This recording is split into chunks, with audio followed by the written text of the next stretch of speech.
सुपरफास्टमधून। मंत्री छगन भुजबळांना पालकमंत्रीपद देण्याला सुहास कांदेंनी विरोध केला होता। यावर भुजबळांनी प्रतिक्रिया देण्यास नकार दिला।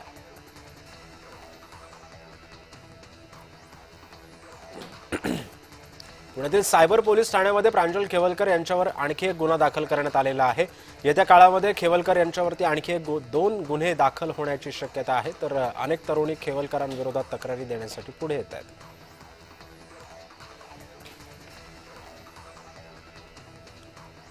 उद्धव ठाकरे दहिसरमधील शाखेला भेट देणाऱ्या शिवसंरक्षण यात्रेमार्फत मुंबईतील सर्व शाखांना उद्धव ठाकरे भेट देणार असल्याची माहिती मिळते।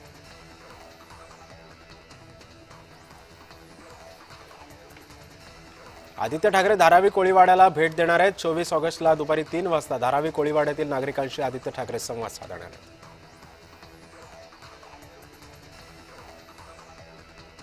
सोलापूर जिल्ह्यातील सर्वच्या सर्व आश्रमशाळेच्या कारभारावरती आमदार अमोल मिटकरी आणि सुहास कांदेंनी प्रश्न उपस्थित केलेत।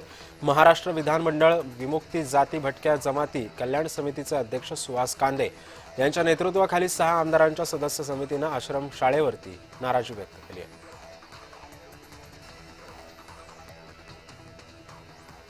संजय राऊतांवरती भाजपचे प्रवक्ते केशव उपाध्यायांनी निशाणा साधलाय। संजय राऊतांनी भाजप नेत्यांवरती रोज टीका करतात। संजय राऊतांनी आपले पूर्वीचे सोहराबुद्दीन प्रकरणातले सामनाचे अग्रलेख तरी आठवायचे होते असं उपाध्यायांनी म्हटलेलं आहे। गणेशोत्सवाच्या निमित्तानं भाजपा मुंबई महानगरपालिकेसाठी मतांची मोड बांधणार आहेत। गणेशोत्सवाला राज्य दर्जा मिळाल्याचा विविध धर्तीवरती स्पर्धांचं आयोजन करत मुंबईतल्या सार्वजनिक मंडळांना साथ घातली जाणार आहे।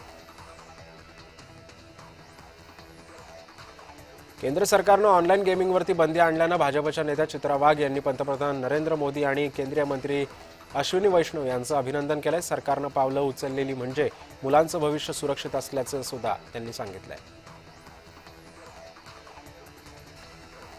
साताऱ्यातील पावसाचा पालकमंत्री शंभूराज देसाईंनी आढावा घेतला। यावेळी कराड तालुक्यातील तांबवे पुलाची दुरावस्था पाहून खोचकटोला सुद्धा लगावलाय।